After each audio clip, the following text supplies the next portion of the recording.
Alors on commence par Bordeaux. Et une équipe, eh bien Savejvik est suspendu, donc Eli Boep reste fidèle bien sûr à son 4-4-2 qui va s'appuyer sur Ulrich Ramé. Une défense à plat commandée par Hervé Alicard bien sûr. Un milieu très complémentaire, deux axiaux à vocation plus défensive, Diabaté et Pavon. Et deux organisateurs excentrés, Mikou Benarbia. Et bien sûr en attaque les deux meilleurs buteurs du championnat, Wiltord et Lasland. Et du côté de Marseille, bien absent, qu'aurait bien aimé disputer ce match, c'est l'ex-bordelais Patrick Blondeau, mais il n'est pas remis de sa blessure aux adducteurs. Il sera là contre Bastia. Ce soir, Roland Courbis fait dans le classique, même si la tentation était forte pour lui de prendre un peu plus de risques offensifs. Galas remplace Blondeau donc au poste arrière droit. Et Luxin va être de l'autre côté de la défense. Il sera sans doute en position de milieu. Roy Brando, deux milieux récupérateurs. Pires, l'organisateur. Et les trois attaquants, Ravanelli à droite, Maurice au centre et Ducarry sur le côté gauche. On vous a promis des nouvelles de Monaco, Paris Saint-Germain. Sachez que Bruno Rodriguez a égalisé pour le Paris Saint-Germain. Les deux équipes sont à égalité, un but partout. On en reparle à la mi-temps, ainsi que du Bastia-Rennes. Monsieur Saul donc qui va diriger ce match. Et Bastia-Rennes, voilà le score final. Nonda a fait chuter Bastia à domicile. Rennes qui prend la 3e place provisoire du classement avec 37 points, soit 8 points de retard sur Bordeaux et 11 points sur Marseille. Et oui, Jean-Pierre Papin rigole. Oui, mais avec un Rennes-Bordeaux qui arrive aussi, qui sera quand même assommé au stade de la Route de Lorient. Et en cas de défaite des Girondins aujourd'hui, ça pourrait lancer pas mal la 2e place du championnat. Jean-Pierre, Laurent Blanc est en train d'appeler ses joueurs parce que M. Sol a indiqué aux deux équipes qu'une minute de silence allait être observée à la mémoire du président des Girondins de Bordeaux, du président de 1978 à 1990, alors que là, c'est le cadeau qui revient régulièrement aux champions du monde. Partout en France, on fête les champions du monde et c'est bien normal, mais là, ça va être la minute de silence à la mémoire de Claude Bèze, président de 78 à 90. Un homme dont Michel Platini a dit que c'était un homme de parole. René Girard, Alain Giresse ont ajouté que c'était un homme généreux. C'est un homme qui a compté dans la vie du football français, dans son histoire. L'hommage. C'est pour ça qu'il ne faut pas l'oublier. Ouais, l'hommage du Parc Lescure à Claude Bèze, dont les obsèques seront célébrées demain matin.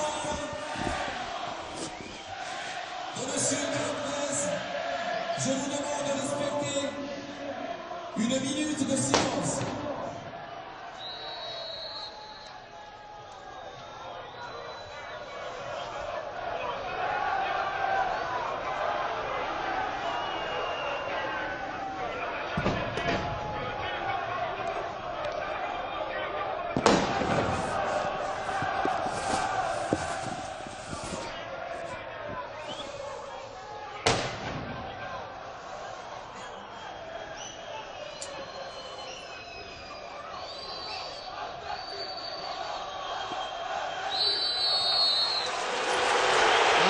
Titre de champion, 2 Coupes de France, sans compter beaucoup d'exploits européens. On se souvient d'une demi-finale de la Coupe d'Europe des clubs champions contre la Juve, d'une demi-finale de la Coupe des Coupes contre Leipzig par exemple, et j'en passe.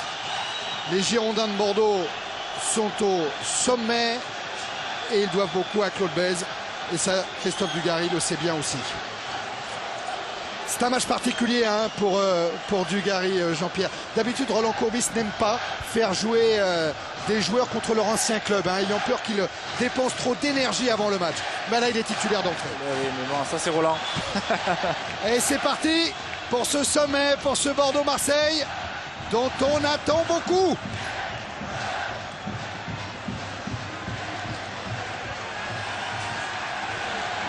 On attend beaucoup parce qu'il y a les meilleurs buteurs du championnat qui sont présents sur la pelouse. Il y a Lasland, il y a Wiltord, il y a Maurice, il y a les meilleurs passeurs. Il y a Pires, il y a Benarbia, il y a Mikou. Il y a tout pour faire un grand match. Ballon sorti par Luxin sur Galas. Ravanelli, Pires, Brando. À nouveau Ravanelli, contré par Michel Pavon. Allez, première indication, Thierry, pressing très haut de la part des Girondins de Bordeaux qui ont envie d'aller faire jouer Marseille dans son camp. pour éviter justement ce qui vient de se passer, c'est-à-dire que Laurent Blanc puisse ressortir avec le ballon pour donner de l'air et des solutions offensives. Ouais, il est allé jouer avec Luxin, avec Maurice qui va obtenir un coup franc. Il ne peut pas y avoir de surprise, hein, Jean-Pierre. Les deux équipes se connaissent parfaitement, les deux entraîneurs se connaissent également. Et Libo, puis disait la seule surprise que pourrait me faire Roland Courbis, c'est de mettre Laurent Blanc avant-centre. Hein. Oui, mais je pense que si jamais ça se passe mal, c'est ce qui va se passer quand il arrive. Donc non, il n'y a pas de surprise parce que je crois que c'est deux grosses équipes, deux gros cylindrés qui se connaissent par cœur. Et en plus, à mon avis, il n'y aura pas d'attente, ça va partir vite. Et d'abord, on l'a vu, les Marseillais sont partis très vite. Ils vont presser très vite les Bordelais pour essayer de les faire craquer de suite. Et puis bon, je crois qu'on va assister à un bon match. Allez, Gallas avec une déviation de Dugarry, récupération des Girondins avec Mikou. Puis Domoro maintenant. Luxin, ancien Bordelais Luxin. On va vous en parler beaucoup de ces cousinages. Ils sont très nombreux. Entre Bordeaux, Marseille, on parlera beaucoup de Cannes également, qui a vu passer un certain nombre de joueurs présents sur la pelouse.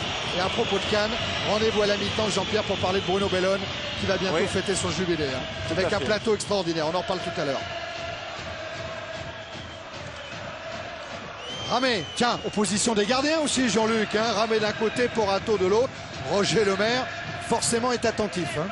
Ouais, c'est évident qu'avec Barthez qui représente le présent, eh bien Ramé et Porato représentent à coup sûr l'avenir en équipe de France. Ce sont les deux gardiens qui ont le plus de qualité aujourd'hui, qui savent jouer au pied, qui sont très complets, qui sentent les coups et qui jouent quelquefois comme de véritables libéraux. Oui, j'ai eu l'occasion de jouer un an avec Ulrich et c'est vrai que de tous les gardiens français que j'ai connus, je crois que c'est certainement le plus fort que j'ai rencontré en France. Ah, c'est un bel hommage quand même. Hein. Surtout venant d'un chasseur de but. Laurent Blanc devant Wiltord. Ah, ça sera trop long. La balle est sortie devant Brando. Remise en jeu effectuée par Torres Mestre. Pires. Dugarry. Dugarry qui est blindé, hein, qui dit de toute manière psychologiquement, moi il ne peut plus rien m'arriver, ils peuvent me siffler au Parc Lescure. Je suis blindé depuis la Coupe du Monde. Hors-jeu, revenait de position de hors-jeu, Maurice. Ouais, première info quand même du côté des Libop, il demande à son équipe de jouer très très haut et surtout dès qu'elle est très très haute de presser le porteur du ballon. Et tandis que du côté de Roland Courbis, on essaie justement de se remettre dans le camp bordelais. Donc les deux entraîneurs veulent que leur équipe se positionne très très haute. Ouais, personne ne veut reculer ni d'un côté ni de l'autre, on le voit là. La preuve avec Maurice qui a voulu resservir Brando. Maurice encore trop haut pour Pires. Et ballon mis en retrait par Grenet, mais alerte hein, déjà. Ouais, mais c'est logique un petit peu ce début de match parce que ce sont des équipes qui aiment bien avoir le ballon, qui aiment bien confisquer le ballon, qui aiment bien organiser le jeu. Ce ne sont pas des équipes de contre, ce sont des équipes qui sont organisées pour faire le jeu, les résultats le prouvent. Et ces équipes-là vont lutter avec acharnement pour avoir le ballon. Il y aura des duels, il y aura de l'âpreté et après il y aura du beau jeu certainement quand elles auront le ballon.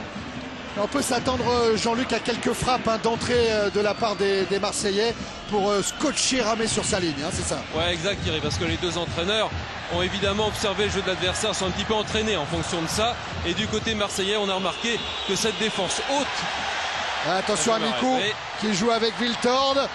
Wiltord qui a enchaîné, qui a trouvé la stand. Voilà une illustration du jeu collectif des Girondins. Ouais. Attention aussi à Sylvain parce que Sylvain c'est quelqu'un qui est assez impressionnant du pied droit et du pied gauche et lui il pardonne pas, à droite ou à gauche il frappe et souvent ça cadre. Et pour information, au niveau du terrain, on sent qu'il n'y a aucune individuelle sur le terrain. Donc on fait pratiquement de la zone de partout. Oui, c'est de la zone, quadrillage du terrain. Alors du côté bordelais, justement, eh bien, on a remarqué que cette équipe, Roland Courbis a remarqué que cette équipe jouait avec une défense à plat qui avait tendance à remonter très haut, ce qui obligeait justement Ulrich Ramé à venir jouer loin de son but, un petit peu en position de libéraux pour éviter les départs dans le dos de la défense des adversaires. Eh bien, il a essayé, il a demandé à ses joueurs, notamment à Pires, dès le début de match, de frapper d'une quarantaine de mètres pour obliger Ulrich Ramé à rester dans son but, à l'inquiéter et à rester tout près, le plus possible collé à son but pour pouvoir profiter des espaces. Grenet a récupéré avec Fanou. Mikou. Pavon dans la course de Benarbia qui bénéficie d'un contre favorable. Le passeur Benarbia pour Mikou Mikou avec un appel de Lasland, premier poteau et un ballon sorti par Roy. Alors qu'un joueur marseillais est resté au sol. Dugarry l'a vu, pousse ce ballon en touche. Ouais, c'est Peter Luxin. C'est Peter Luxin qui est blessé. Ah, il a l'air d'avoir mal en plus. Oh là oui, le pied droit de Benarbia. Ouais, c'est vrai qu'on ne le voit pas Ah, oh là. au départ. Ah, il a quelques raisons d'être en colère, hein, Peter Luxin. Ouais, je crois qu'il n'y a rien à dire là sur ces Oh là. images. C'est vrai que c'est. Allez, Jacques Bailly va le retaper. C'est un match au sommet, ce genre de geste, il y en a partout.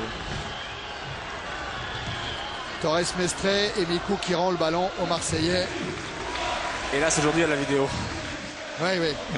Non, pas là, Jean-Pierre. C'est bien justement qu'on puisse l'avoir parce que ça, Ali Benarbia a tellement de qualité, c'est pas sur une action comme ça qu'il peut se mettre en valeur. C'est pas bien. Allez, on oublie vite et surtout que Peter Luxin reprenne sa place.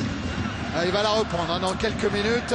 Il est en train de faire signe à Monsieur Saul pour avoir la permission de rentrer. C'est fait. Le match est reparti à 11 contre 11. Corato. Avec le pied gauche très loin pour alerter Maurice. Afanou en retrait.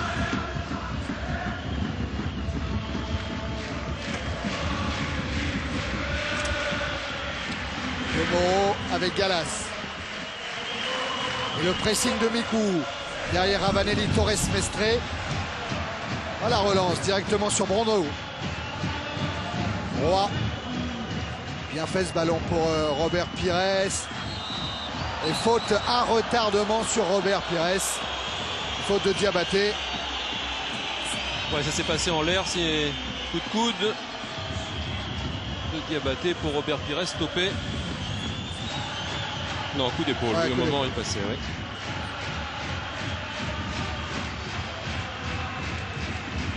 Alors, Laurent Blanc s'est approché du ballon.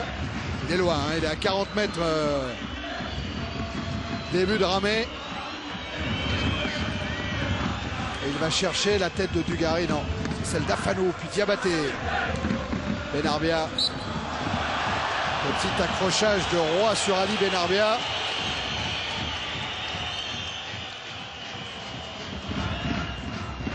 C'est plus des fautes pour casser le rythme qu'autre chose, je pense. Tout à fait. Ramé, il a les deux pieds. Hein, ça, il n'est pas embêté avec le ballon. Ouais, puis coup d'œil, relance juste. Brando. Ravanelli. Repris par Torres Mestre. Mikou. Joue avec son capitaine, pas bon. Torres Mestre. Le retour de Ravanelli. Il a trouvé quand même Lasland qui prolonge sur Viltord. Ballon renvoyé par Luxin sur Benarbia. Ah, il a manqué son contrôle. C'est pas fini avec Grenet. Lasland en tête de Domoro. C'était juste pour Domoro Brando. Et Bordeaux qui continue avec Mikou toujours.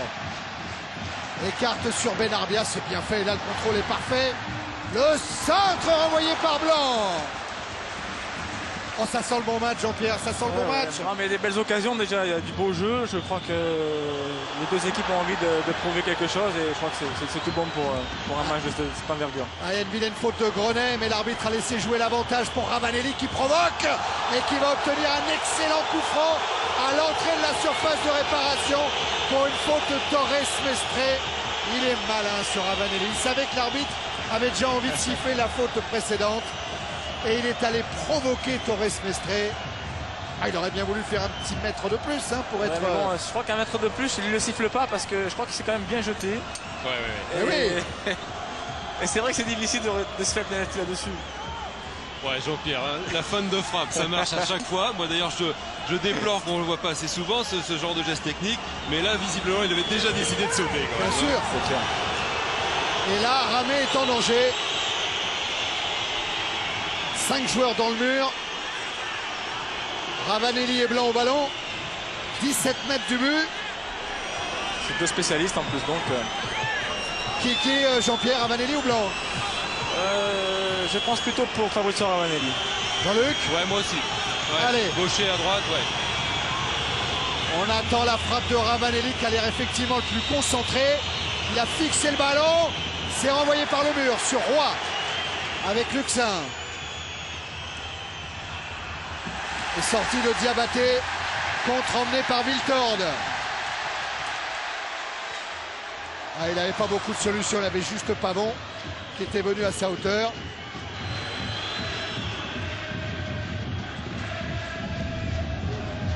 Encore Diabaté de la tête, récupération Ravanelli. Maurice. Ouais, avec encore une faute de Torres Mestre qui va être rappelé à l'ordre ce coup-là. Dernier avertissement verbal, on va dire, avant la petite carte jaune. Bon, c'est bien quand même, hein. Les deux équipes, on le voit, ont envie de gagner les duels, ont envie de prendre le ballon.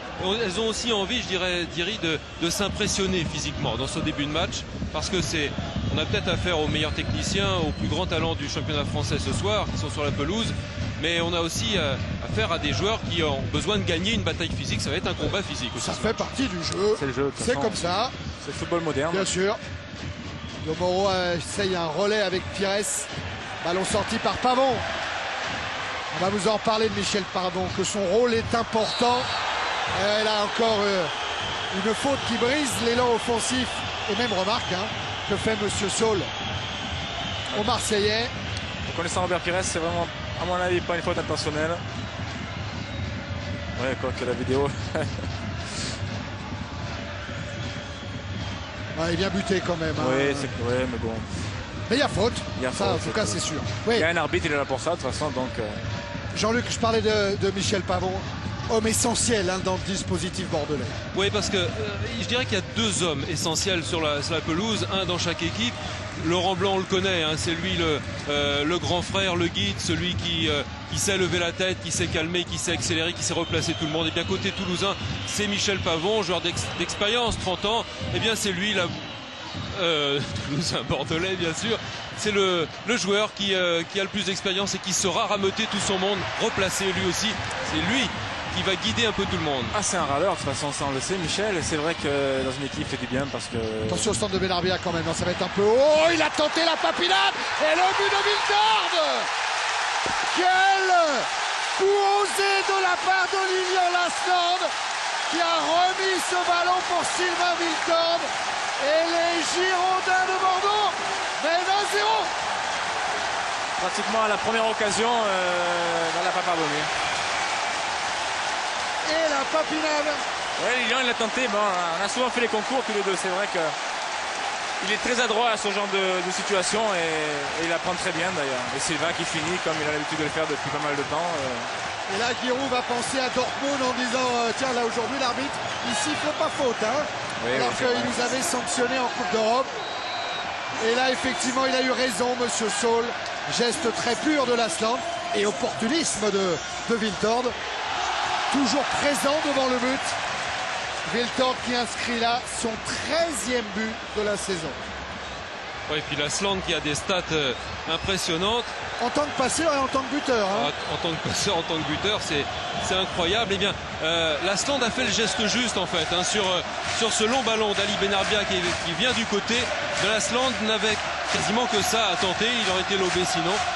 Et ce geste permet à Viltord un petit peu seul quand même, au sein de la défense marseillaise. Il est tout près du but, il est à 5 mètres du but. Or il se retrouve tout seul, grosse erreur de marquage. Je crois même qu'il a mis coup seul derrière Viltord aussi. Oui, ils étaient deux Bordelais effectivement. Mais Jean-Pierre, on sait que dans ce genre de match, dans ces sommets, marquer un but dans le premier quart d'heure, c'est toujours prometteur pour la suite.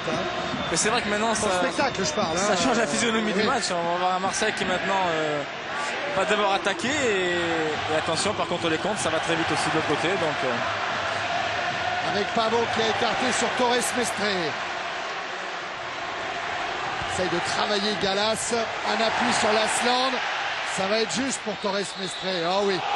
Et ça c'est marrant, Jean-Pierre. Elibop nous disait Torres Mestre, il est très fort. Il va pas très vite. Mais c'est rare qu'un joueur prenne le dessus sur lui au niveau sprint. Parce qu'il a une façon de se positionner, de s'appuyer sur son adversaire qui le ralentit forcément. C'est l'expérience et tout. Et voilà. Mais Monsieur Saul, il a tout vu. Ouais, d'ailleurs, Elibop, après le premier but, a surtout resitué sa défense. Il a demandé à Grenet et surtout à Torres Mestre de bien rester dans leur zone, de ne pas se laisser attirer pour libérer les côtés. Ouais, ils ont un rôle important, évidemment, les joueurs extérieurs du côté bordelais, parce qu'ils savent que l'axe marseillais est très bien protégé, avec un trio notamment qui va rester dans cet axe, qui a été pris en défaut évidemment tout à l'heure, mais un trio auquel Roland Courbis va demander de rester bien en place. C'est Roy, Domoro et Blanc, et c'est évidemment pour les bordelais par les côtés qu'Elibop veut que la solution arrive. Elle est déjà venue par Benarbia. Revoilà Mikou avec un appel de Lasland, il en profite. Mikou, un contre favorable, et le deuxième but, Yoann Mikou, qui à la 16e minute de la première période permet aux Girondins de Bordeaux de mener 2-0.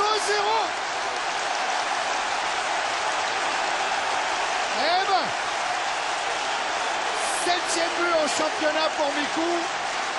Lui aussi c'est un passeur buteur avec un contre favorable.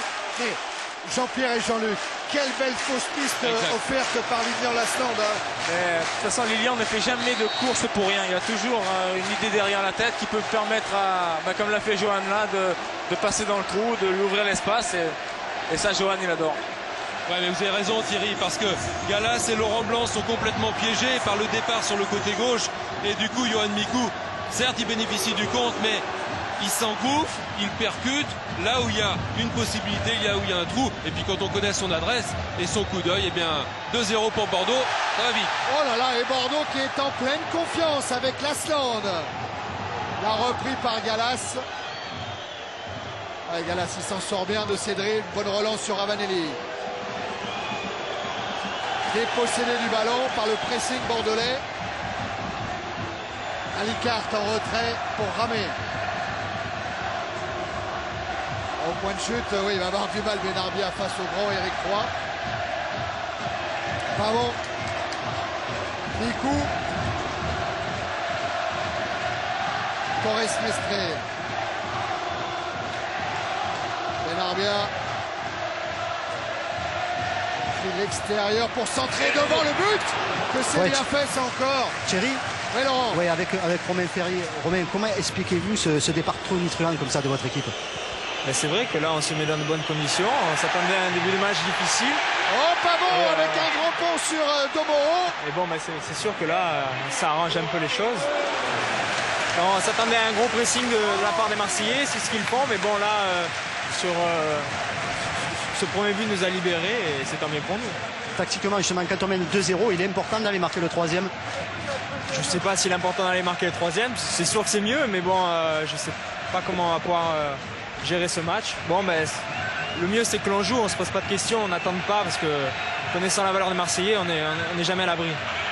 Merci. Ouais, la meilleure défense du championnat, Marseille vient de s'incliner 2 fois coup sur coup face à une attaque canon de Bordeaux à domicile. 30 buts déjà marqués à domicile pour les Girondins en un petit peu plus d'11 matchs. 11 matchs et 20 minutes. Pas bon. Sur Benarbia.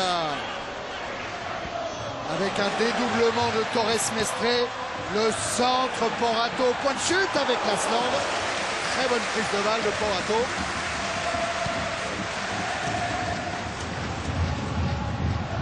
Est-ce qu'il va haut là? Il est très haut lui en haut. Oh là, il va haut. Torres Mestre. Diabaté. Grenet.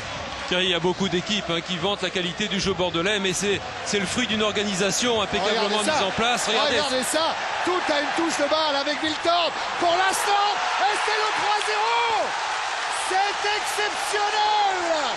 La qualité des Girondins de Bordeaux. Lilian Lasland met Marseille KO. Eh ben, on s'attendait à un match ouvert avec les 2 meilleures attaques du championnat. Oh, il y a peut-être hors-jeu. Il y a hors-jeu de Viltord devant l'arbitre assistant. Oh là là, ouais. Oh oui, il y a un gros hors-jeu. Ouais, ce ballon est donné alors que Viltord était déjà parti, était déjà derrière les défenseurs.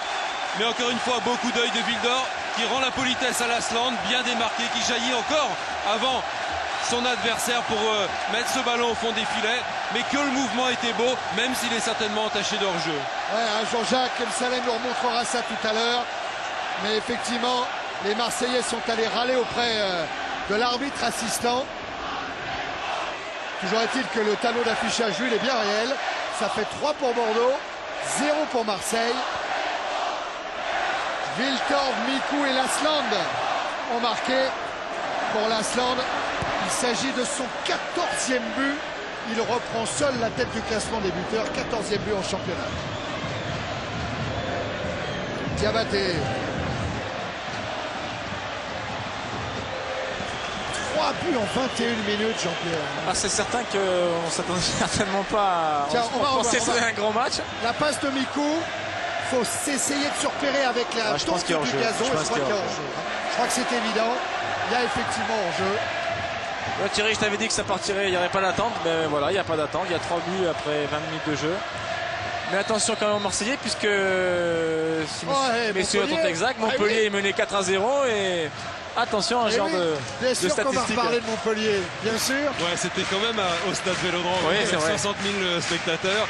Et vous savez, Thierry, moi je repense à ce que disait Ali Benarbia cette semaine. Il disait que ce qui caractérisait le mieux Bordeaux, c'est avant tout le plaisir d'être ensemble, de jouer ensemble et la capacité de l'équipe bordelaise à créer des décalages, ce qui explique sans doute leur rendement offensif. Eh bien, c'est exactement ce qu'on voit. On voit une équipe survoltée qui a du bonheur à jouer ensemble, qui bouge, ça bouge beaucoup de tous les côtés, ça crée des décalages par les côtés encore une fois. Eh bien, cette équipe est en train, on a l'impression qu'elle est à l'entraînement face à une équipe marseillaise un peu figée.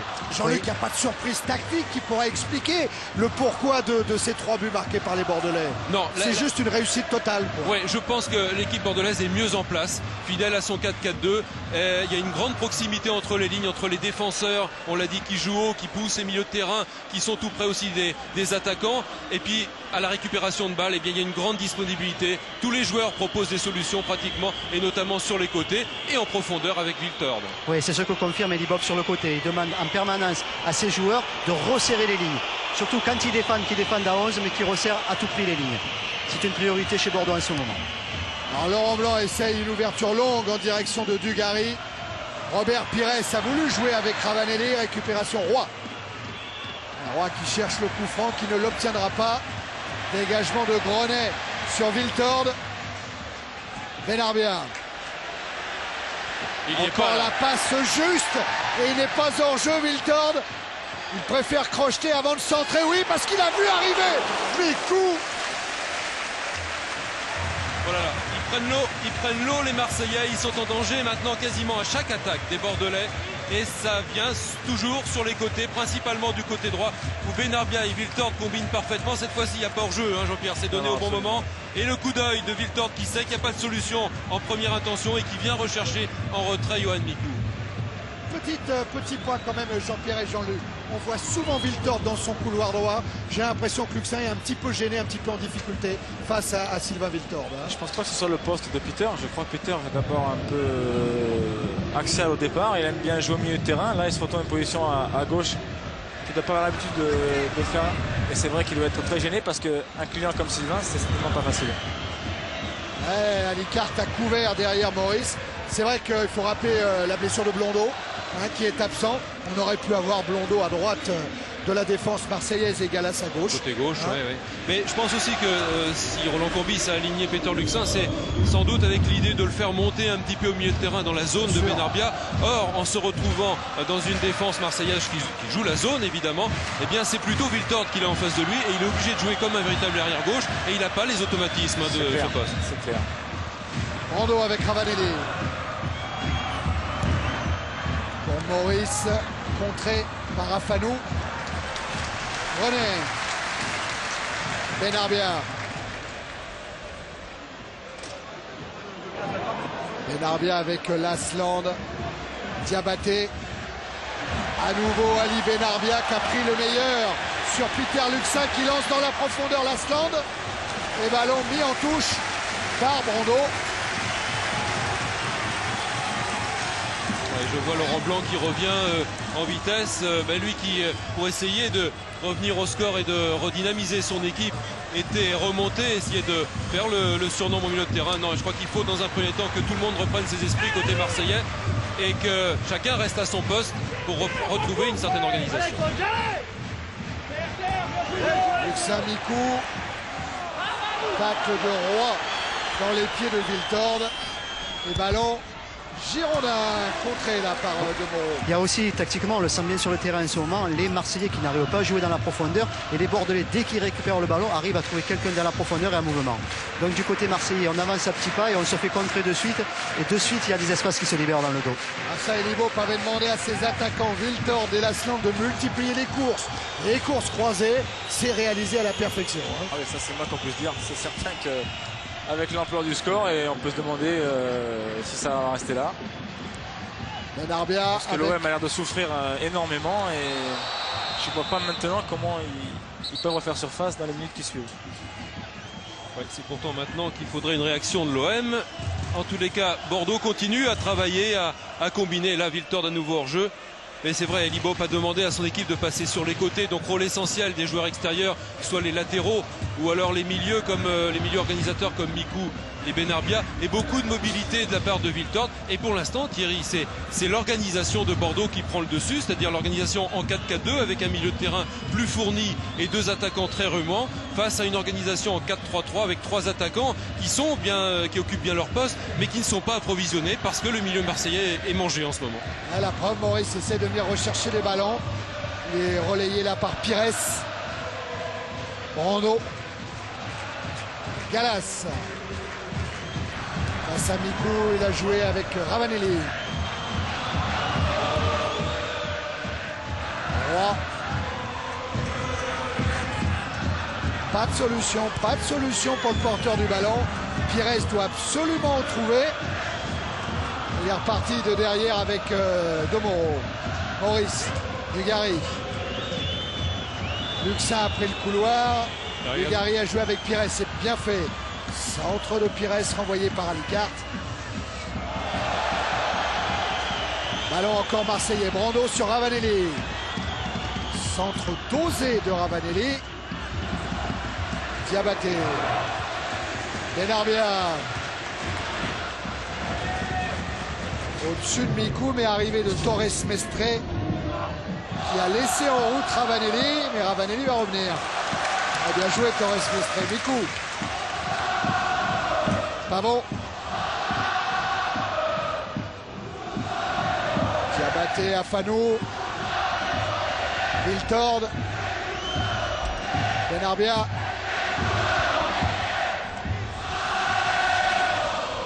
L'impression que De Moro est allé charger de Wiltord là, alors que Luxin reste sur Benarbia. Ouais, des stats, Thierry, qui traduisent bien la domination bordelaise. Regardez cette attaque contre une seule marseillaise. Des occasions, eh bien, il y en a eu 3 buts, c'est 100% de réussite pour les Bordelais. 5 tirs qui avaient tiré quand même 5 fois au but. Bordeaux est dominateur. En jeu, Christophe Dugarry sur la passe. Oui, je pense. De Fabrizio Ravanelli. On va peut-être avoir du mal à le voir là. Non, oui, je crois que c'est assez juste. C'est limite aussi. C'est juste parce que c'est dans la course de Dugarry, c'est donné au bon moment sans contrôle. C'est toujours le même problème entre une défense qui remonte pour mettre en jeu un attaquant qui vient vers elle. Et bien au moment où ils se croisent, difficile de juger. Luxin. Avec Roy. Blanc. Galas. Blanc. Il y a un problème physique du côté de Peter Luxin. Il a mal à sa cuisse. Roland Courbis lui a demandé de venir jusqu'à la mi-temps, mais je crois qu'il veut sortir. Ouais, c'est sur le coup donné tout à l'heure par Benarbia. C'est vrai qu'on voit Peter Luxin qui grimace. Alicart. Tête de Lasland et récupération de Porato sans problème. Oui, ça aussi, ça a été travaillé à l'entraînement. Quand il y a un pressing haut des Marseillais, eh bien, il est demandé aux défenseurs et notamment à Hervé Alicart, qui a un excellent pied gauche, eh bien, d'être la première rampe de lancement, de sauter le milieu de terrain et d'alerter dans les espaces sur les côtés. Mikou avec Lasland. Torres Mestre joue avec Wiltord. Il s'est retourné, Wiltord, il a frappé et ce sera un corner. Eh bien, dites-moi, pour quelqu'un qui est resté 4 jours au lit avec une fièvre de cheval, il va bien Wiltord. Oui, je pense que je crois que c'est un monstre physiquement. C'est quelqu'un qui est d'énorme qualité, quelqu'un qui récupère beaucoup, qui bosse beaucoup, qui fait beaucoup de stretching, et c'est vrai que ça aide à récupérer, c'est certain. et qui est en pleine confiance. Qui marque but sur but. Ali Benarbia va se charger du corner.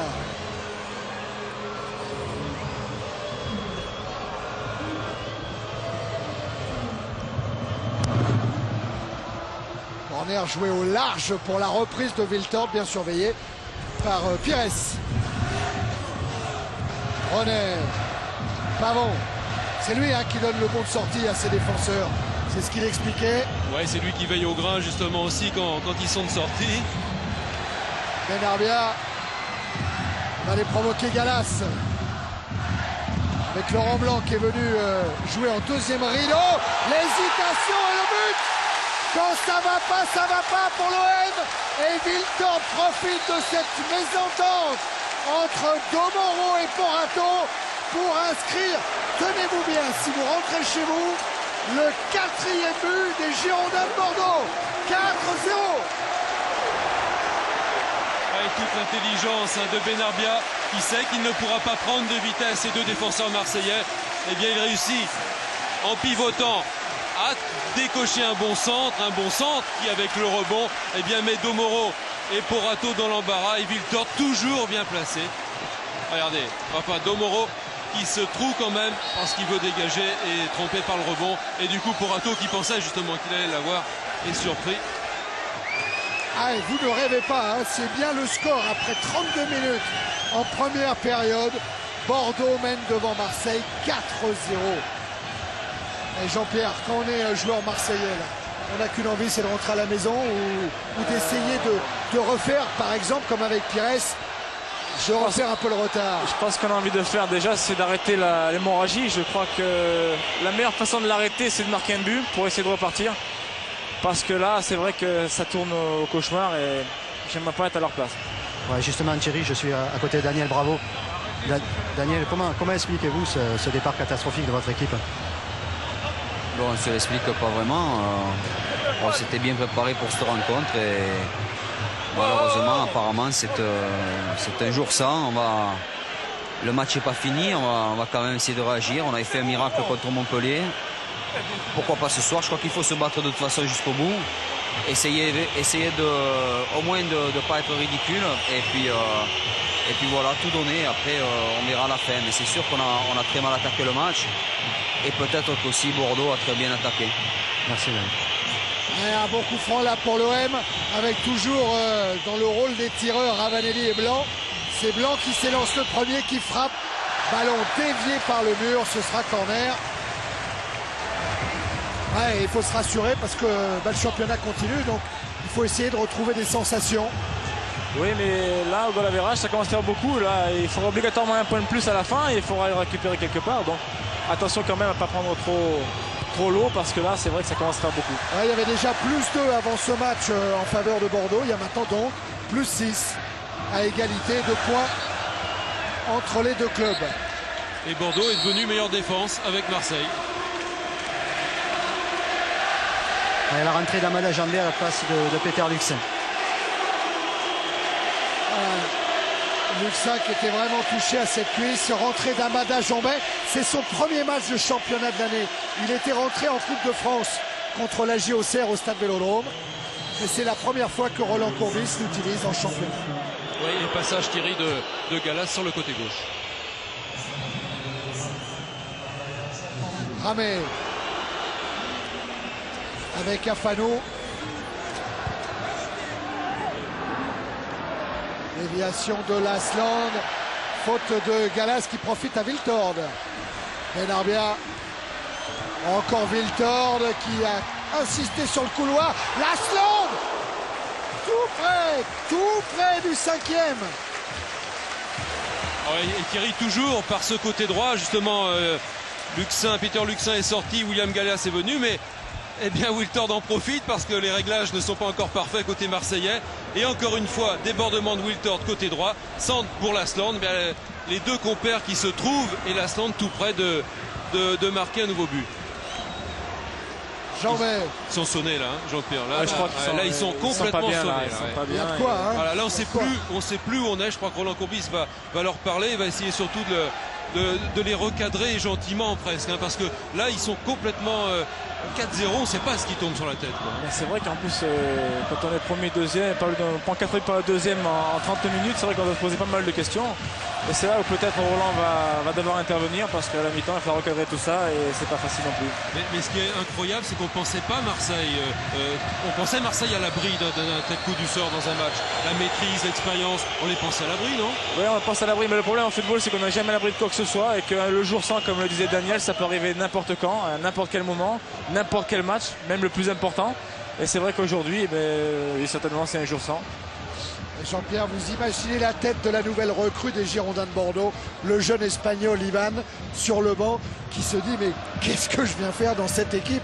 Moi je joue attaquant, regardez les attaquants qu'il y a ce soir sur le terrain, qu'est-ce que je vais pouvoir faire? Ça pierre à l'édifice, je pense que c'est déjà pas mal, on ne sait jamais ce qui peut arriver, personne n'est à l'abri d'une blessure non plus. Bien sûr. Le championnat est long, il y a la Coupe d'Europe qui arrive. Il va faire banquette comme Diawara, il rentrera de temps en temps, puis il fera un bon contrat à Arsenal. Voilà. Alors, Elimo peut dire que contrairement à ce que tout le monde pense, Diawara a beaucoup joué quand même avec les Girondins de Bordeaux. Qu'il a effectué une rotation assez régulière entre les attaquants de pointe et que Diawara a eu sa part aussi bien sûr, de jeu.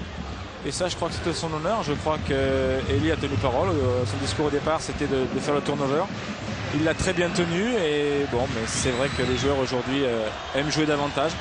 On peut comprendre que Kaba soit un peu déçu de ne pas jouer plus, mais bon, je crois que c'est le football d'aujourd'hui. Il faut savoir tourner. Et on voit des beaux gestes offensifs, mais des beaux gestes défensifs également, comme celui que vient de réaliser Afanou sur Ravanelli. Ouais, très propre. Il n'y avait pas de faute à commettre sur Ravanelli. On l'a vu tout à l'heure tomber facilement. Donc là, il fallait à la fois le bloquer, mais pas le déséquilibrer. Et bien, c'est parfaitement exécuté par Afanou. Mikou avec Alicarte. Ramé sous la pression de Maurice. Galas devant Benarbia. Mais récupération des Girondins. Les Grenets. Oh oui, il va siffler, Monsieur Saul, parce que l'attaque de Dugarry était trop violente. Les deux pieds en avant.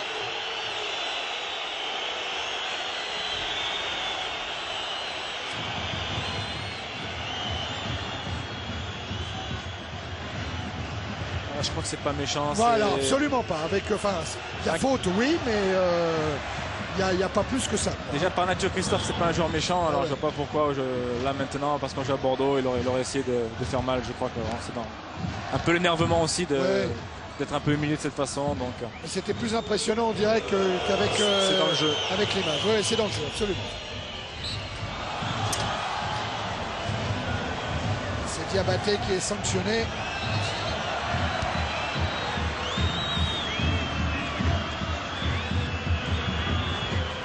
Je crois qu'il y a un entraîneur qui va être inquiet, c'est l'entraîneur de Parme. Là. Il va dire s'ils entament le match de Coupe d'Europe de la même manière, ça peut nous faire bizarre. Rendez-vous le 2 mars pour les quarts de finale aller de la Coupe de l'UEFA sur Canal. On vous proposera un grand jour d'Europe qui débutera dès 17h15. Attention à Ravanelli. Le mur bordelais est compact. Relance de Mikou avec Benarbia. Intervention Roy. Ravanelli. Et la faute de Grenet.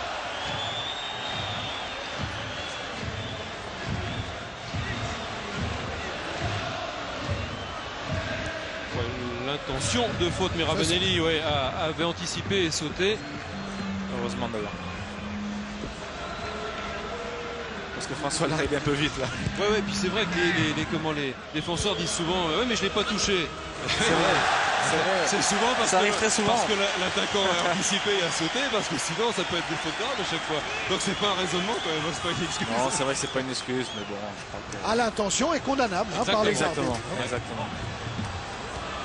Je crois qu'il faudrait sortir beaucoup de cartons si c'était condamné à chaque fois.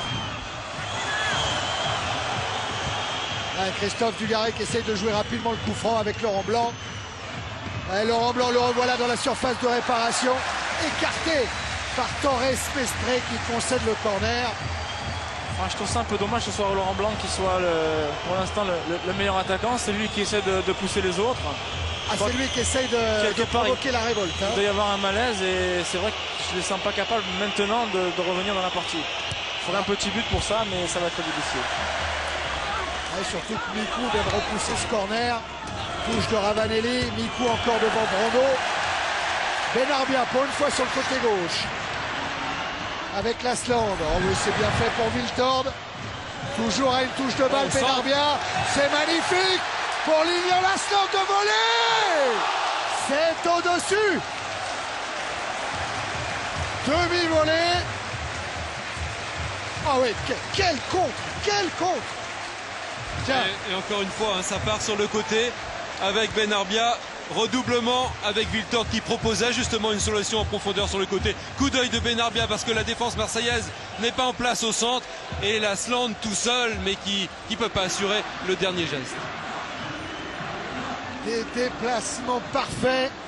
Oh, ils sont gênés hein, par la mobilité des joueurs bordelais. Hein, c'est incroyable. Tiens, vous vous rappelez ce que je vous disais tout à l'heure à propos de Torres Mestre.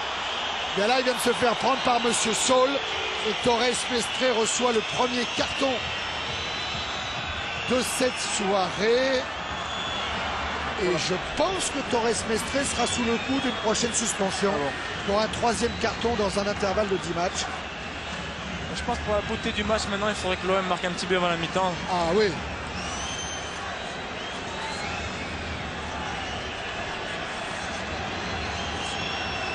Ravanelli pour tirer le coup franc.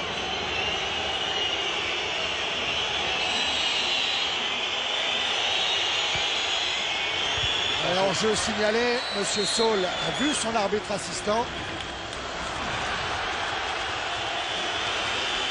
Et des Bordelais qui n'ont absolument pas travaillé les coups de pied arrêtés, qu'ils soient offensifs ou défensifs.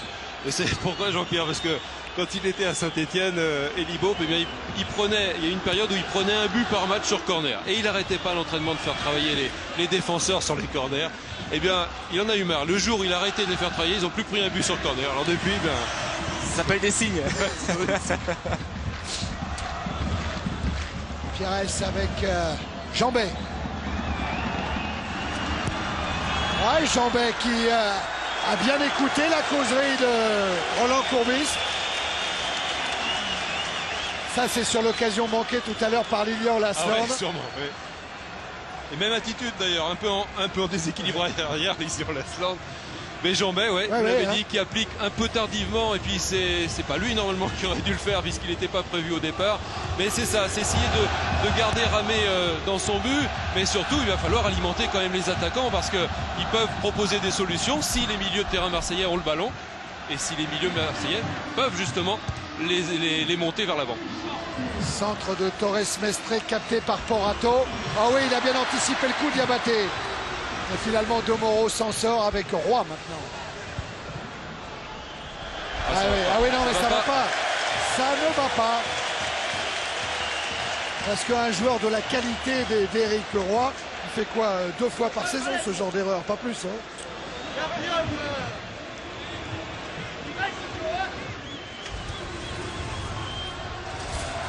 Et là, Gallas a évité la sortie de justesse. Jambet. Laurent Blanc. Roy. Brando est obligé de reculer.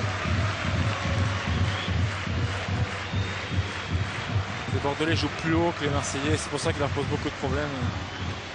Ils sont très hauts, ils ont un bloc tactique qui est impressionnant. Et on voit bien sur ce plan large. Exact, Jean-Pierre. Regardez, les défenseurs qui poussent les milieux, qui jouent le plus haut possible, qui jouent le plus loin possible de leur but pour aller chercher les Marseillais, pour aller les gêner dans leur camp, les empêcher de construire, d'aller vers l'avant. Vous imaginez que c'est Michel Pavon qui, de la voix, orchestre tout ça. Lasland, il a évité Roy. Benarbia, l'arrivée de Mikou, Torres Mestre après le couloir. Il est servi par Yohan Mikou. Centre de Torres Mestre, tête de Mikou, qui est arrivé lancé et qui du coup a percuté Domoro. Alors cette action, ils sont 8 contre 4, ils arrivent quand même à être dangereux. Ils y sont pas, les Marseillais. Même juste avant, au départ de l'action, c'est Lasland qu'on a recherché en appui. Il était tout seul contre 5 Marseillais. Il n'y en a pas un qui est venu l'attaquer. Les 5 Marseillais ont reculé et se sont recroquevillés vers leur but.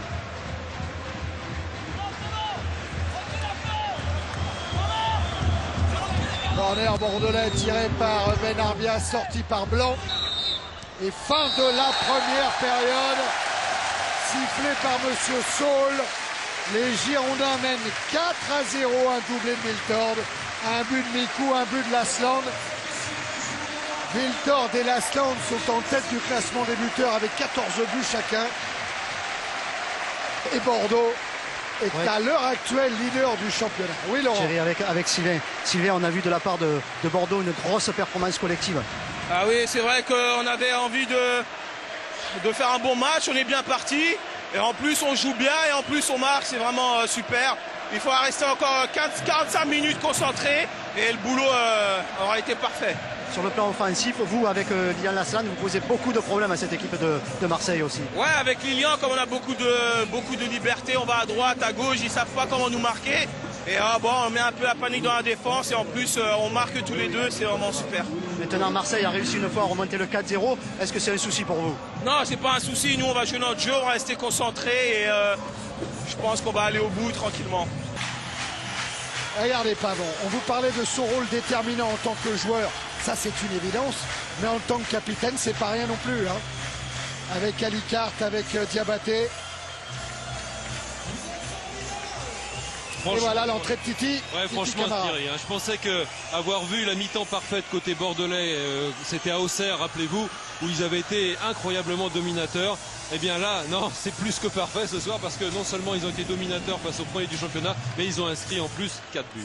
Et Jean-Pierre, Titi Camara c'est toujours un attaquant. Oui.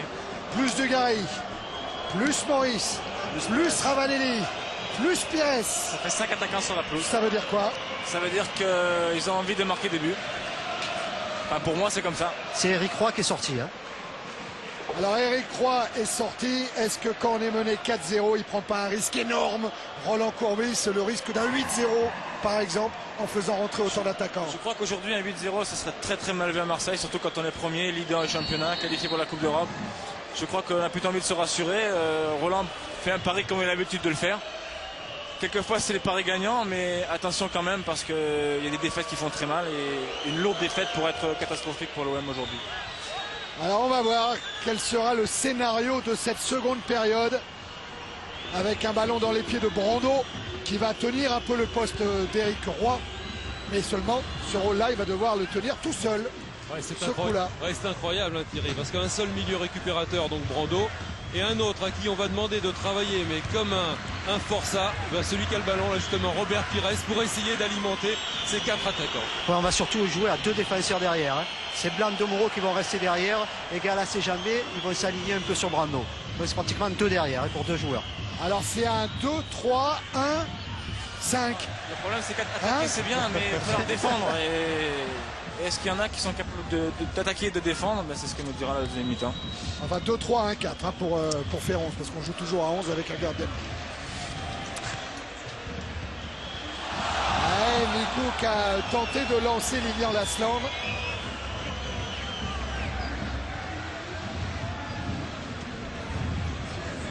Dugarry.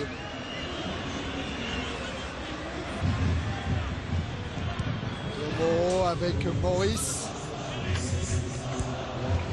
Interception Lasland.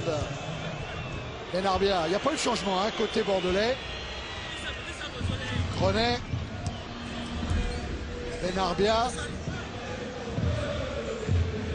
Et Diabaté en retrait pour Ramey qui n'a toujours encaissé que 3 buts seulement à domicile en championnat. Des buts inscrits par Okocha, par Dolaï et par Oceano, le joueur de Toulouse.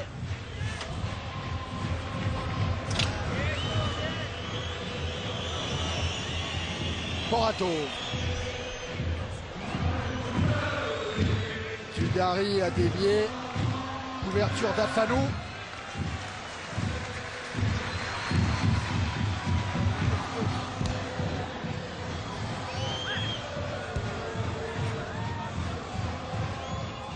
Tomo, Blanc. Vous avez laissé tout à l'heure sur un résultat nul provisoire entre Monaco et le PSG. Monaco a repris l'avantage grâce à un but de Cissé contre son camp.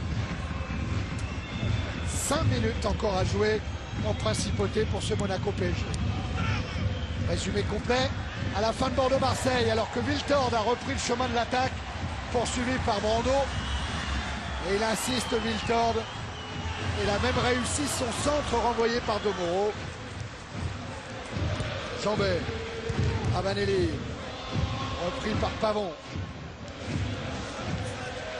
Lasland, Diabaté, toujours ce jeu limpide côté girondin avec à la baguette Benarbia. Ah oui, parfaitement dans le rythme. Mais c'était sifflé, je crois, non? Non, non. Non, il n'y a rien. Non, non, il n'y avait rien. Oh, quel beau mouvement là, encore, oui. hein, amorcé par Benarbia, mais parce qu'il y a une super proposition de Yohan Mikou on aurait pu penser qu'il aurait pu être oublié sur le côté gauche. Il a vu que Benarbia attendait qu'il rentre. Et bien sur ce ballon qu'il contrôle parfaitement, il cherche à l'enrouler. Mais encore quel bon mouvement, parce qu'autour du porteur, bien ça bouge, ça propose. C'est Bordeaux toujours dominateur. Galas. Maurice. Bousculé par Grenet.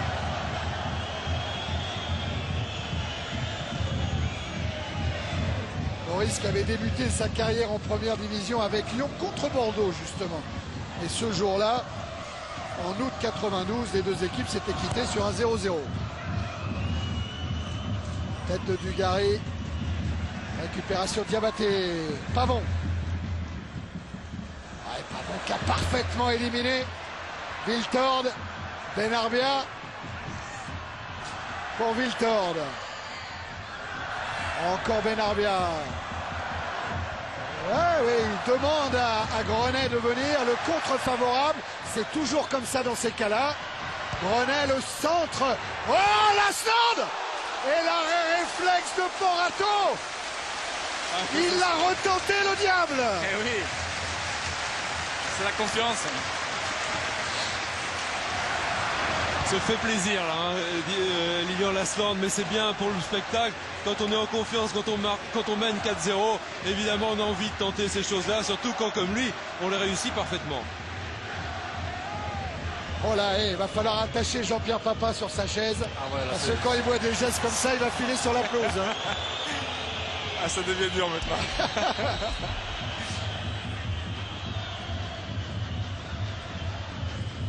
Coup franc en faveur de l'OM. Ça fait partie du passé, c'est bien.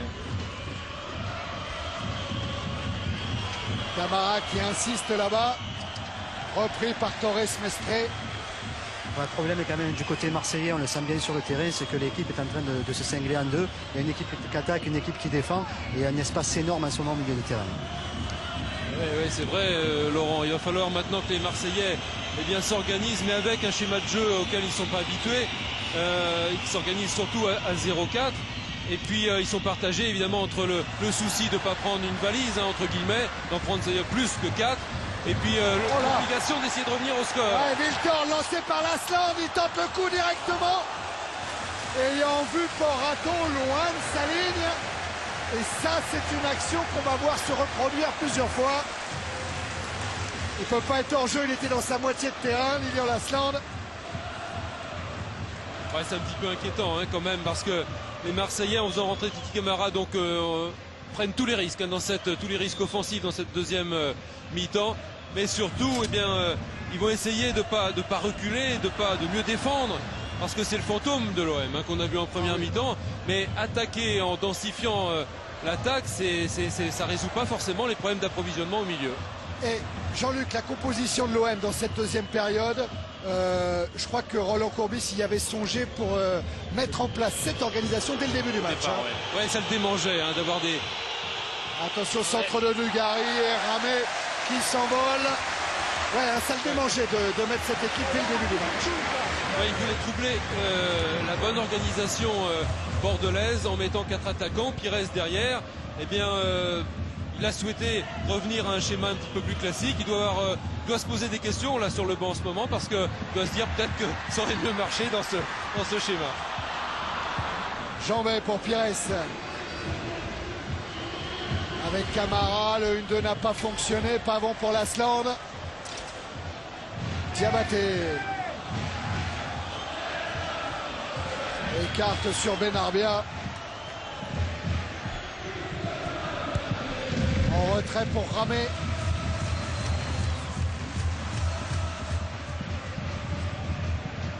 a été incertain, hein, Ulrich Ramé. Il n'a pas pu s'entraîner normalement cette semaine, victime d'une douleur au cervical à la suite d'un exercice effectué avec Dominique Dropsy. Pendant 2 jours, il est resté tranquille.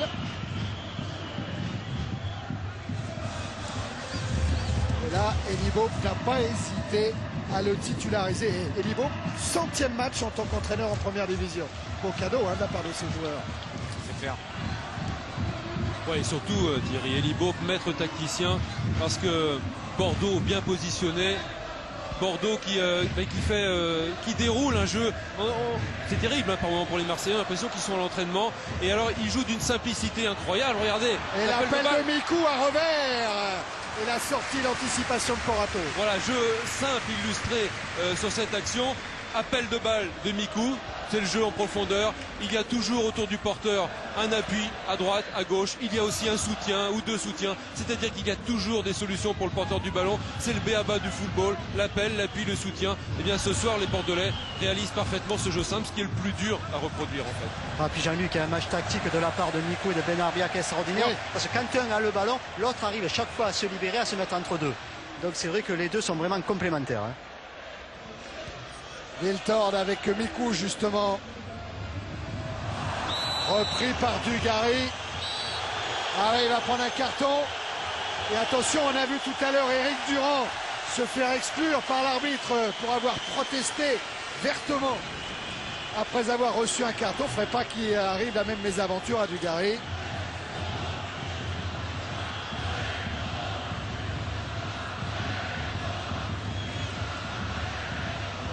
Dugarry, toute sa famille est bien sûr présente dans ce parc Lescure.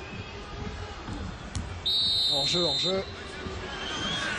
Allez, on en est à bientôt 55 minutes en seconde période. Vous pouvez commencer à songer à mettre une note à la rencontre en utilisant le 3615 code CPLUS. Dugarry avec Galas.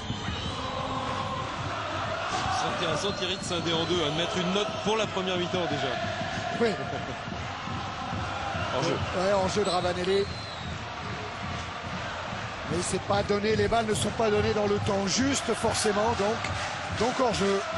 Non, c'est exactement là où le bas blesse ce soir pour les Marseillais. Les Marseillais sont privés de ballon au milieu de terrain.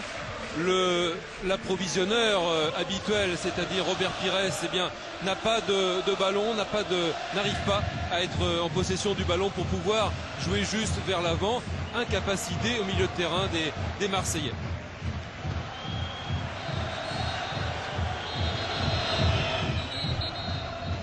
Long dégagement de Ramé pour chercher la tête de Wiltord. Battu, bousculé même par De Moreau. Jambert. Rondeau. Toujours le pressing bordelais. 3, voilà, ils étaient à 3 autour de Pires. Il y a eu une faute sur Robert Pires, estime M. Saul. Et la vérité était quand même là, il y avait 3 Bordelais sur le porteur du ballon. Oui, on parle de décalage des Bordelais qui le font admirablement bien quand ils sont en possession du ballon. On pourrait parler aussi de compensation sur le plan défensif, c'est-à-dire qu'il y a toujours une solution, un joueur qui vient en couverture pour rattraper si jamais le partenaire est pris par l'adversaire. C'est incroyable cette solidarité, cette complémentarité dans le jeu. Et du coup, le porteur du ballon, il a beaucoup moins de solutions à sa disposition. Étant traqué de tous les côtés.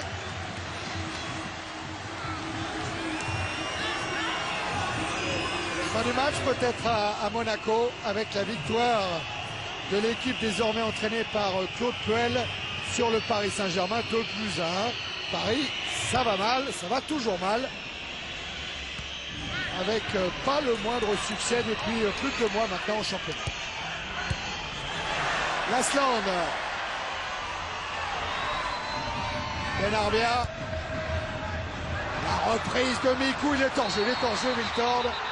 Non, le but est refusé par M. Saul et par son arbitre assistant. Oui, ils sont quand même pas bien au marquage, les Marseillais, parce que au départ de l'action sur le côté droit, jeu en triangle à une touche de balle, quasiment sans opposition. Benarbia lève la tête, va rechercher là-bas, c'était Guillaume Lasland qui tente encore ce geste, Yohan Mikou qui était tout seul, et Mikou en ratant son geste trouve Wiltord à côté de lui qui était encore tout seul. Ça te rappelle rien? Ça rappelle le premier but. Voilà.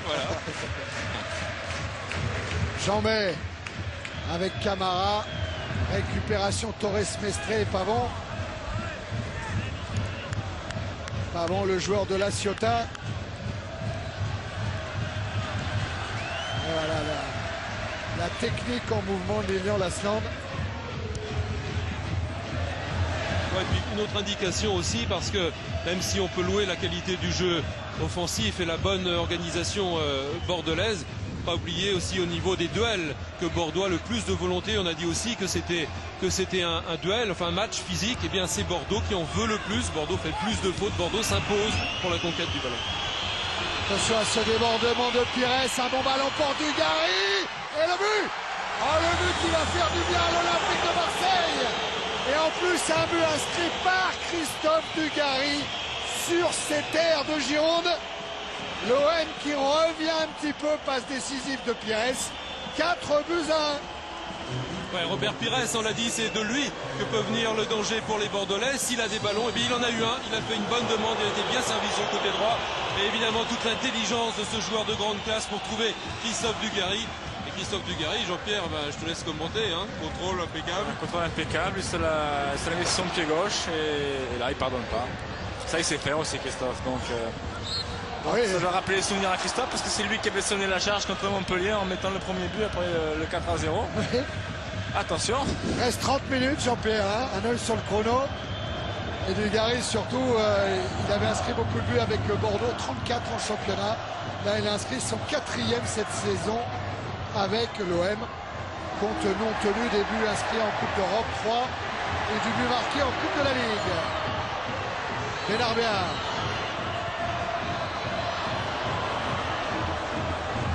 Récupération Porato. Des espaces, hein, plus d'espace. Vous l'avez vu sur la relance à la main de Porato. Plus d'espace dans l'entrejeu, beaucoup moins de proximité chez les Bordelais. Et Marseille qui peut à nouveau développer et venir dans le camp bordelais. Avec Galas. Domoro. Pires. Camara. Oh là, le mauvais contrôle.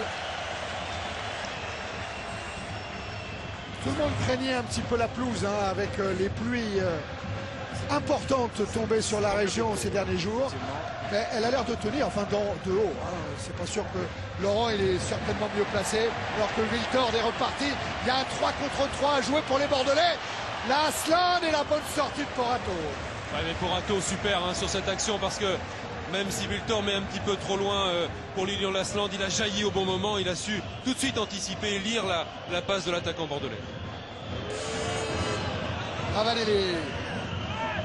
Pires. C'est Roland Courbis hein, qui dit de Porato, il sent les coups derrière comme Onis sentait les coups devant. Camara. C'est un compliment. Hein. Ah oui, c'est un compliment. Allez, en jeu, là, Wiltord. Ah oui, il fait signe que cette fois, il est dans sa moitié de terrain. Mais d'abord, il était en dehors. Voilà la bonne sortie. Faut pas sortir trop tôt, faut pas sortir trop tard. Ah ouais, tout est dans la lecture du jeu, dans la sensibilité. Ça, on l'apprend pas, hein, Jean-Pierre. Non, ça on l'a pas, je crois. Il n'y a pas de secret. Et Benarbia qui va récupérer ce ballon relâché par Domoro. Domoro commet une faute. C'est un carton jaune. Et bien Domoro aussi, j'ai bien peur pour lui que très prochainement il soit suspendu. Il a pris des cartons contre le Havre lors de la 20e journée, à Rennes lors de la 21e et contre Bordeaux pour la 22e. Ouais, faute indiscutable et heureusement que Galas était un peu en couverture parce que sinon il se retrouvait en position de défenseur. Ouais, dernier défenseur. Ouais, pas trop abuser quand même. Non, mais c'est vrai qu'il y a acte dans du jeu quand même. Hein, ouais. Benarbia, Petrella écarté sur Ali Carte avec son pied gauche. Un corner, elle a été déviée cette frappe. D'Hervé Ali Carte. Arrivé cette saison de Montpellier.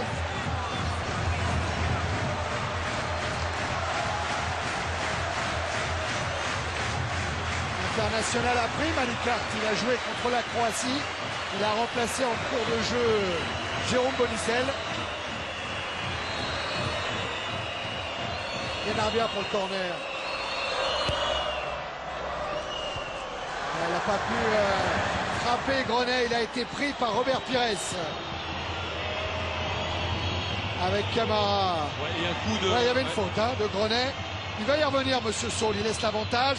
La frappe de Titi Camara repoussée par Ramé. Benarbia. Gallas pour Dugarry. Il passera pas devant Mikou, Christophe Dugarry. Benarbia, Wiltord est parti. Benarbia lui donne un ballon, il l'emmène. Et il n'est pas déséquilibré par De Moro. Et il attend tranquillement le corner. Bien joué De Moro, mais c'était dangereux d'aller tacler. Mais superbe geste. Superbe geste. taclé. Ah ouais, superbe, ouais. Ancien Bordelais aussi, Cyril De Cyril, Moro. c'est quelqu'un qui est très très fair play.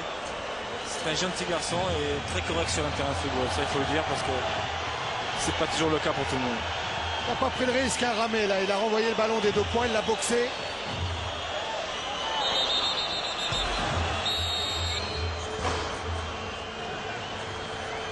Alors Benarbia va tirer le corner, mais qu'est-ce qui se passe devant la cage de Porato?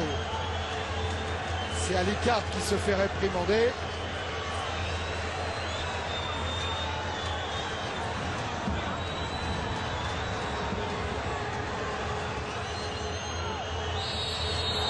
Allez, Benarbia, il va pouvoir le tirer sur corner avec le pied droit. Ah, il est sorti sur la trajectoire, il est sorti. L'arbitre assistant a aimé. Ah, c'est le danger quand on tire de ce côté-là un corner avec le pied droit. Si tu arrives bien lancé, normalement tu la frappes bien. Tu la mets au fond.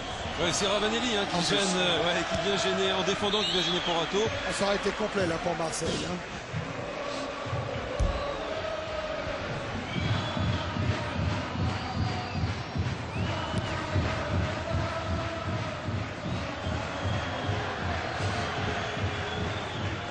Partir de Porato.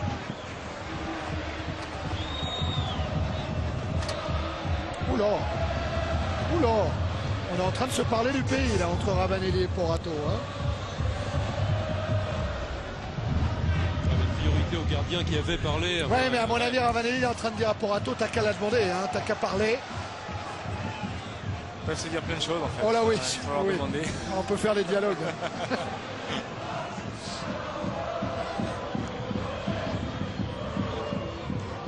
Pires. Tomo avec Brando. Jambet.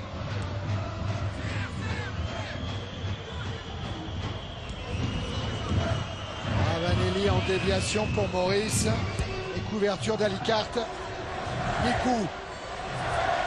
Wiltord. Oh oui. Oh oui. Et le tacle de Ravanelli, la grosse faute de Fabrizio Ravanelli, énervé par la série de dribbles de Sylvain Wiltord. Énervé aussi par son altercation avec Porato. Oui, exact. Et puis énervé tout court parce que quand on est né et bousculé comme on l'est, on ne sait plus trop où on est et on n'a pas envie de se faire jongler. Je reviens voir l'action parce que je ne sais pas si Sylvain n'a pas rajouté un petit peu là. Et il a bien évité Brando.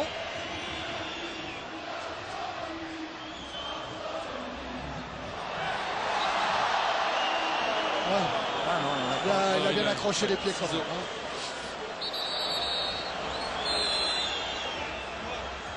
Il veut tenir Monsieur Saul, il aimerait bien tenir les deux équipes jusqu'au bout.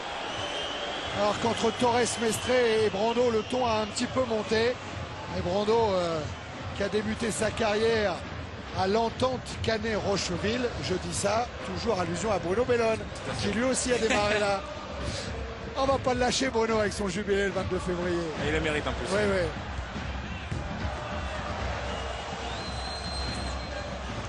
Contact entre Jambet et Mikou. Ça c'est bien parce que ça peut calmer tout le monde du coup.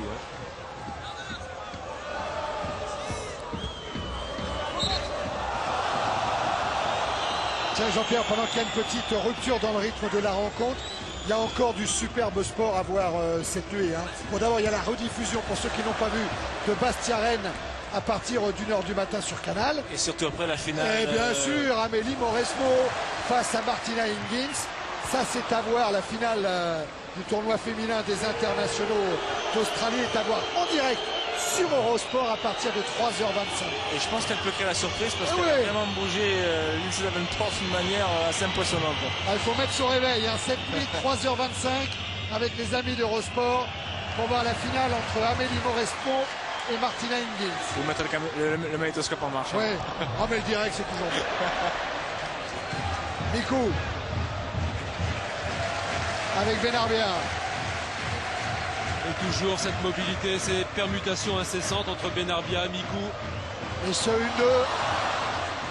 que Benarbia a voulu redoubler même.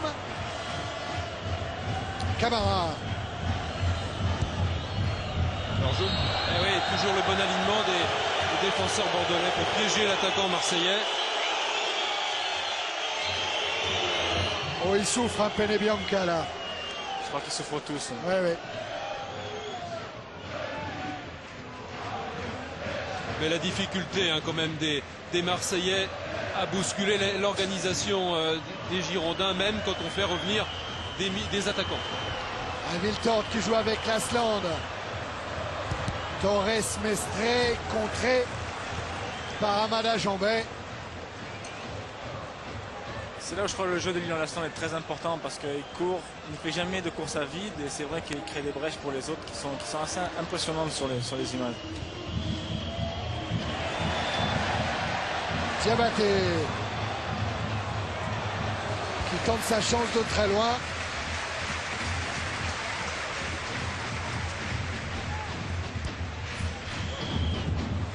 Lassina Diabaté qui avait marqué, souvenez-vous, le but de la qualification de Bordeaux. Voilà, bien joué Jean-Pierre. Contre le Rapide en 32e de finale de la Coupe de l'UEFA.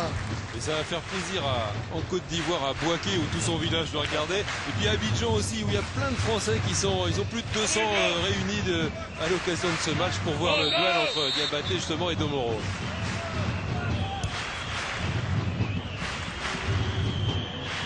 Le voilà Domoro.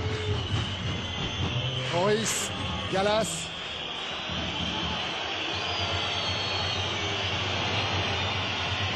Avec toujours Cyril Domoro qui essaye d'alerter Ravanelli. Ballon mis en retrait par Torres Mestre. Et dégagement d'Ulrich Cramé. Loin, loin, loin. Force Laurent Blanc à reculer. Ouais, Laurent Blanc élit les trajectoires parfaitement. Oui, Laurent. Ouais, il y a une grande sérénité quand même du côté de Bordeaux. Hein. Libop n'est pas inquiet du tout. Du côté de Roland Courbis, on essaye un peu de relancer la machine, mais on demande surtout aux défenseurs de trouver les attaquants de suite, c'est-à-dire de sauter un petit peu le milieu de terrain.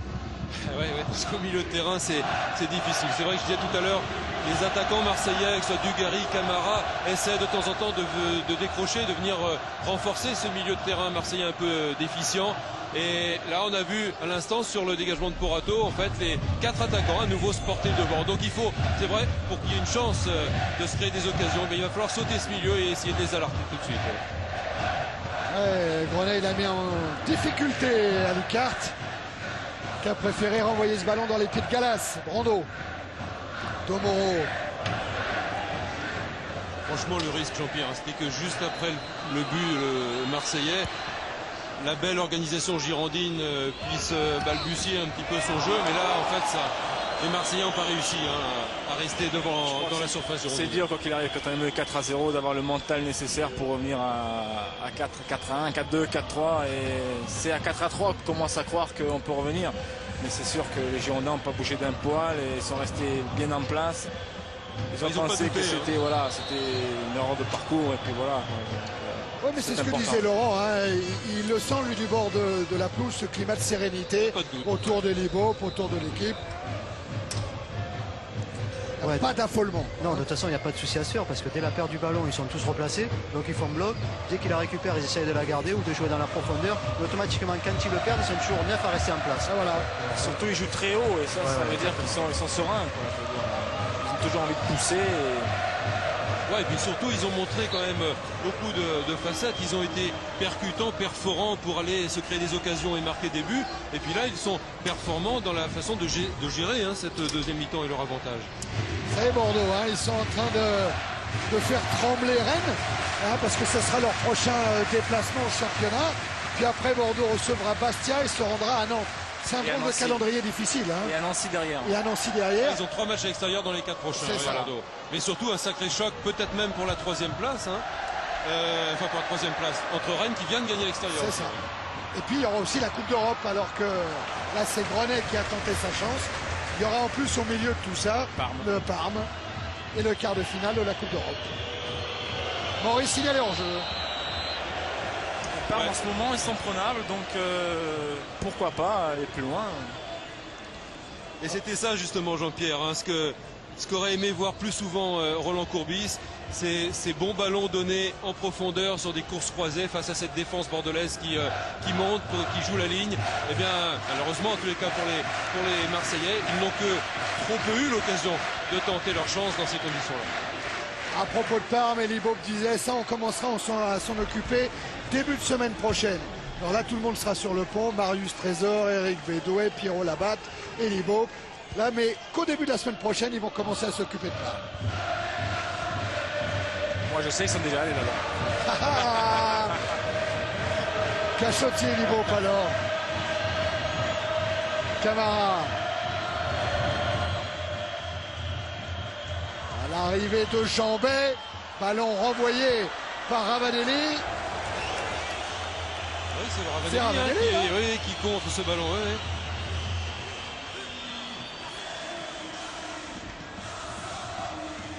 Pas facile d'être attaquant. Florian Maurice qui baisse la tête parce qu'il n'y a pas beaucoup de ballons. Là, il frappe. Frappe de Jambet et je crois qu'il veut la dévier de la tête. Il cherche à la dévier puis en fait il a c'est dur quand même. La position où il est, c'est dur quand même. Et quand ça marche pas. Vraiment quand ça va pas. Ouais.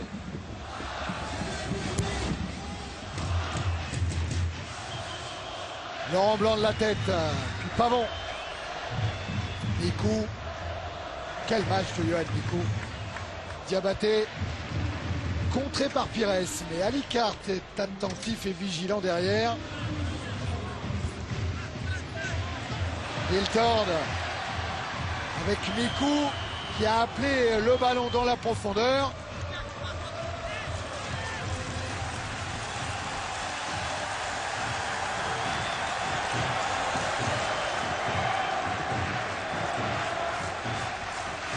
Au niveau d'Elie Bob, question Jean-Pierre et Jean-Luc. Elie Bob, il n'a pas du tout fait tourner son équipe.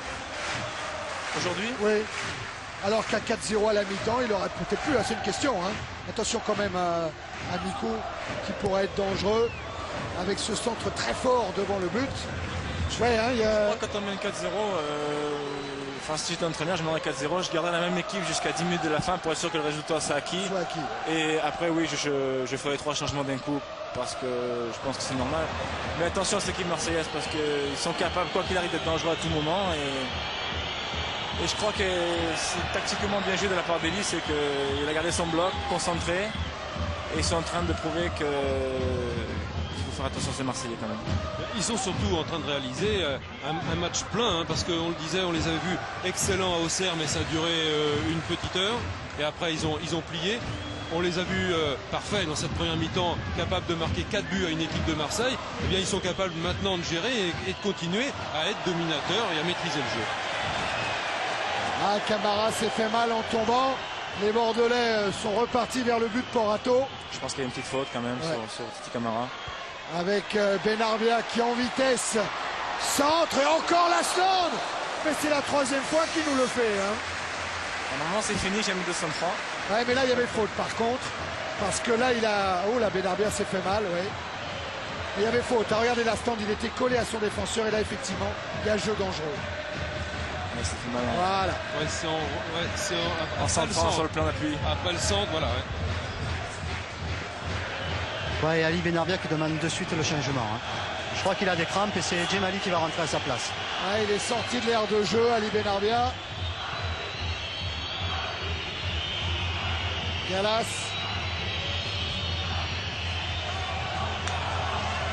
remise en jeu sera favorable aux Olympiens et à Daniel Bravo qui lui aussi va faire son entrée. Qui va-t-il faire sortir? J'ai eu du mal à lire sur les lèvres. J'ai cru comprendre Camara. Moi aussi, bon. Ouais. J'ai eu ce moment d'hésitation. J'ai effectivement entendu Camara.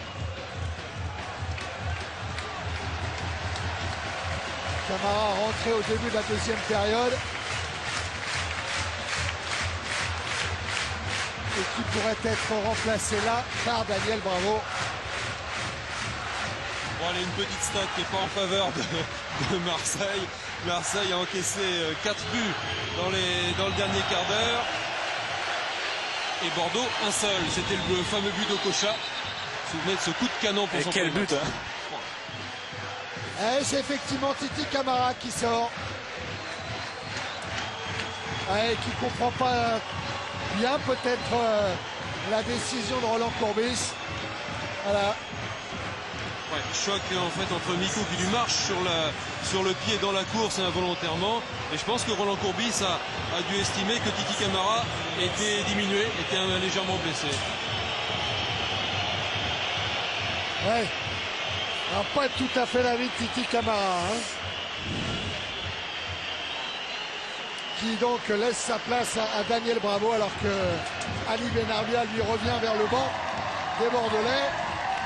Qui nous a-t-il dit, Laurent? C'est Gemali qui rentre? David Gemali. David Gemali.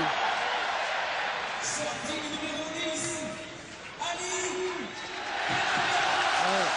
L'ovation pour Ali Benarbia. Alors que voilà David Gemali qui a inscrit un but contre Rennes cette saison. Lui aussi, il a débuté à Cannes.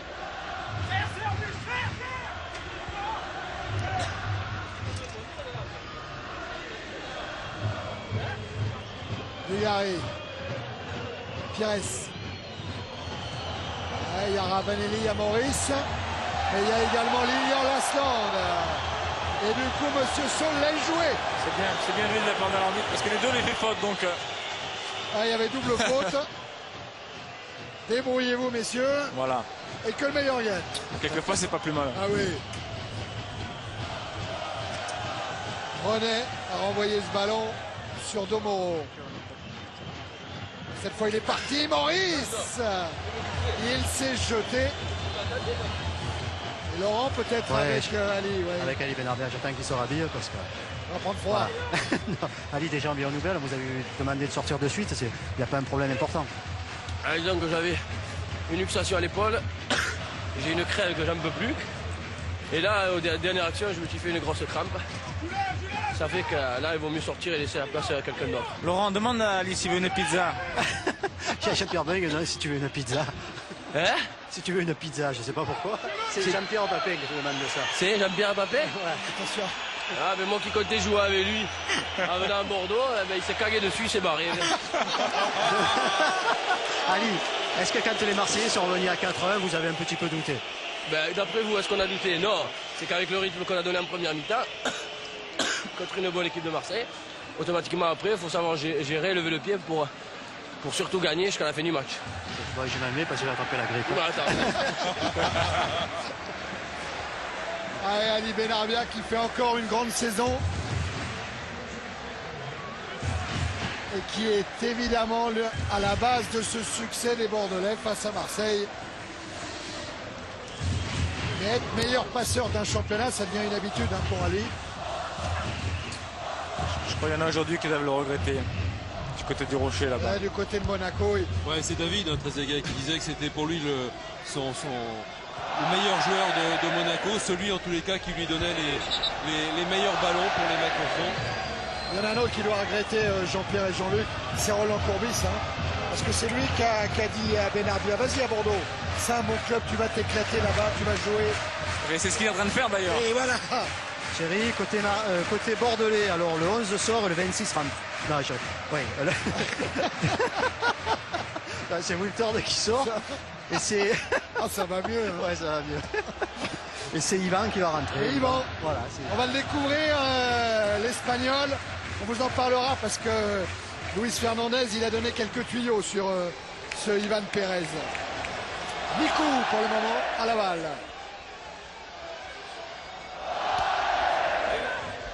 Ballon sorti. Peut-être Monsieur Saul va-t-il permettre à Ivan, voilà, ce joueur espagnol qui fête aujourd'hui ses 23 ans. Il vient du Betis Séville après avoir été formé au Real Madrid, après avoir été prêté quelque temps au club d'Extrémadure. Et Luis Fernandez dit de lui que c'est un joueur très accrocheur, avec beaucoup de cœur et toujours présent dans les bons coups.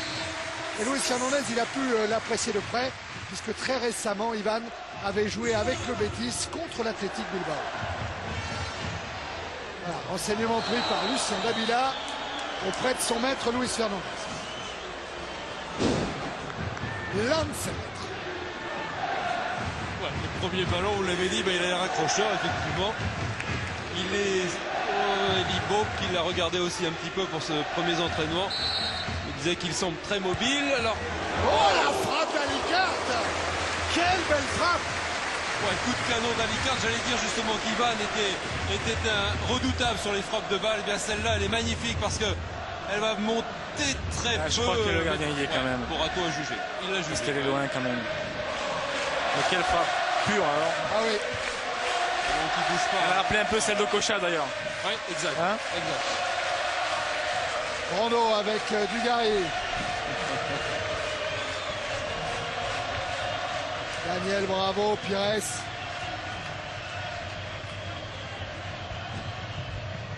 Jambet.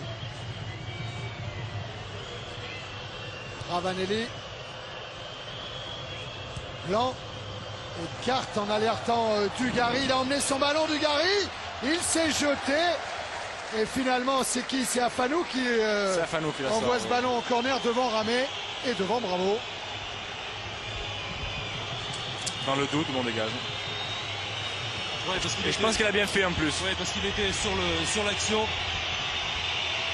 Brenet pris de vitesse sur ce contrôle poitrine, cet enchaînement de Dugarry. Mais il était sur l'action pour couper la trajectoire.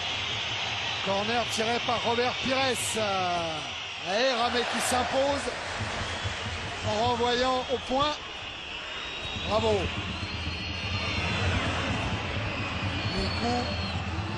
Mikou devant Brando. Et Mikou contré par Pires. Brando. Il a choisi le centre pour Laurent Blanc. Faute de Laurent Blanc. Ouais, qui écarte. Qui joue avant-centre d'ailleurs maintenant. Ouais, qui écarte Michel Pavon pour dévier ce ballon. Ouais.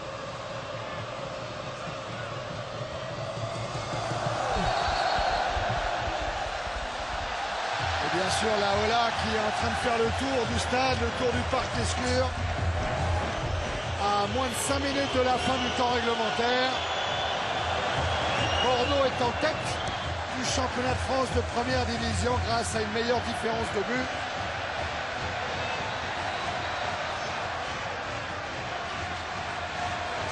Ivan va récupérer la remise en jeu en dépit des protestations de Daniel Bravo.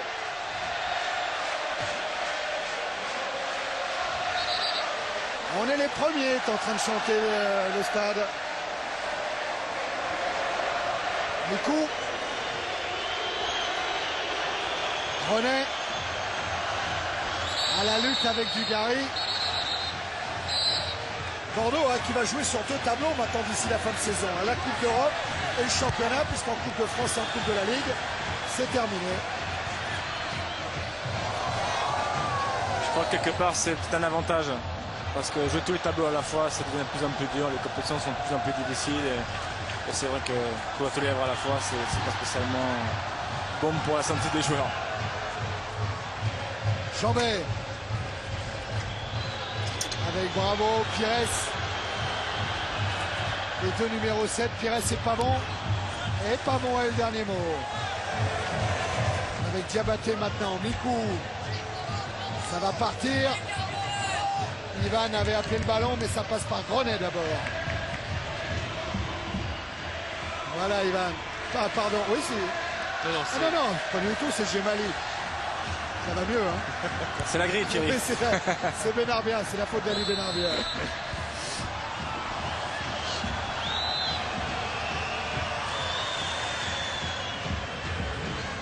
On a quand même l'impression que les Marseillais sont un petit peu résignés, n'y croient plus, à l'image de Roland Courbis qui regarde cette fin de match de l'air un peu désabusé, même s'il a fait rentrer Daniel Bravo pour revenir à un schéma plus classique avec deux récupérateurs, Brando, Bravo et un organisateur Pires et 3 attaquants.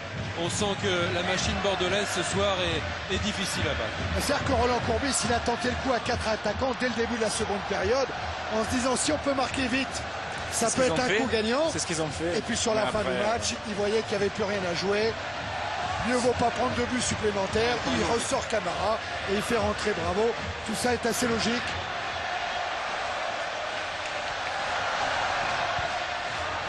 Centre de Johan, capté par Porato.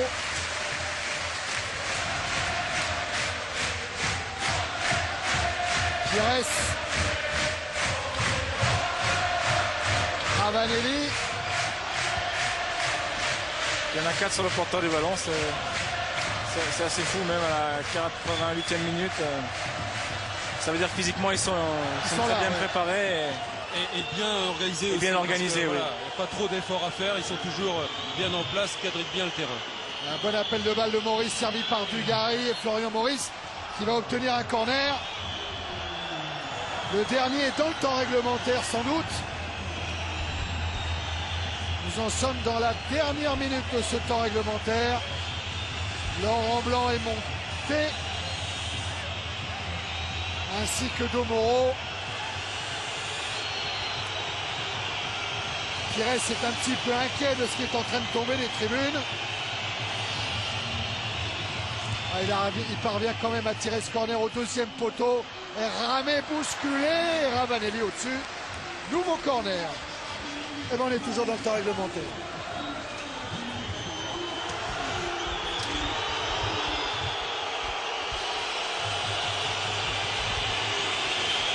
Cette fois c'est Ravanelli qui va se charger de la frappe. Ça rentre, premier poteau. Encore corner.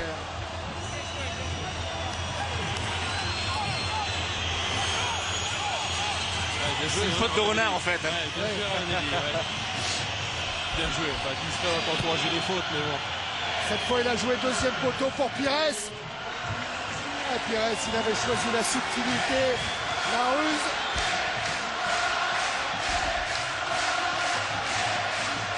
Libo avait dit à ses joueurs il va falloir tout donner dans ce match-là parce que surtout il ne faut pas avoir de regrets. Il n'a pas eu besoin de trop les secouer pour les motiver évidemment, mais il leur avait dit disputer un match pour le titre, ça doit vous surmotiver parce qu'à part l'Asland à Auxerre et puis Benabia à Monaco, personne d'autre n'avait connu ça. Et puis surtout il leur avait dit que c'était l'occasion rêvée de montrer que Bordeaux est mieux qu'un rival, mieux qu'un dauphin de l'Olympique de Marseille.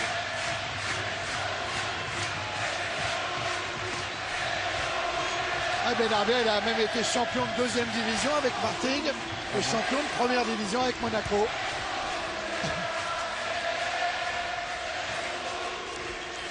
C'est Diabaté qui est resté au sol. Mais quoi qu'il arrive, la route est encore longue, il reste 14 journées. Oh là, oui. Et je sais qu'il peut s'en passer des choses. Ouais, et puis une route, Jean-Pierre, un peu plus difficile quand même pour Bordeaux qui jouera 7 fois à l'extérieur et 5 fois à domicile. Marseille 6 et 6. Et puis imagine la route de Paris qui devra quoi qu'il arrive recevoir ces deux équipes en fin de période, ce qui pourrait être quand même très difficile aussi. Ouais, et puis surtout il y a l'aspect psychologique dans ce match-là. Parce que Bordeaux en battant Marseille se regonfle, se donne un moral terrible pour la suite maintenant du championnat. Et Libo puis faisait la comparaison avec Metz l'an passé. Il disait nous on est un peu dans la peau de Metz. Et souvenez-vous, l'an passé, quand Metz avait reçu Marseille à Saint-Symphorien, les joueurs de Joël Muller s'étaient imposés. Et du coup, Marseille n'avait pas réussi à enchaîner et à aller cueillir un titre qui était presque promis à un moment. Voilà, c'est fini. Monsieur Saul renvoie tout le monde au vestiaire. Et Libo peut avoir le sourire, même s'il est discret et respectueux pour Roland Courbis. Et voilà, le sourire, là, il peut l'avoir avec son adjoint Eric Bédouet. Oh, l'adjoint intérieur doit être fort, très fort pour Elibo. C'est pas quelqu'un qui exprime ça. Oh, j'aurais pas... Elle est plus forte que ça même. C'est la pluie ou c'est une petite larme? Je crois que c'est une petite larme, moi. Ah, moi, je crois aussi que ça peut être une larme, bien sûr. Eh oui, c'est une larme. C'est son premier gros coup en tant qu'entraîneur. Vrai gros coup. Ouais, mais Thierry, quand on entraîne une équipe, c'est pour essayer de tirer le maximum de chaque joueur, pour essayer de les positionner comme il faut, hein, de les rendre déjà heureux de jouer, puis surtout de les voir faire des résultats comme ça à un niveau pareil, à un haut niveau, parce que Marseille c'est du haut niveau européen, et d'avoir bousculé cette équipe bordelaise, eh bien c'est une sacrée performance, et il en est tellement fier qu'il en est ému, qu'il en pleure, ouais. Ça se comprend. Hein.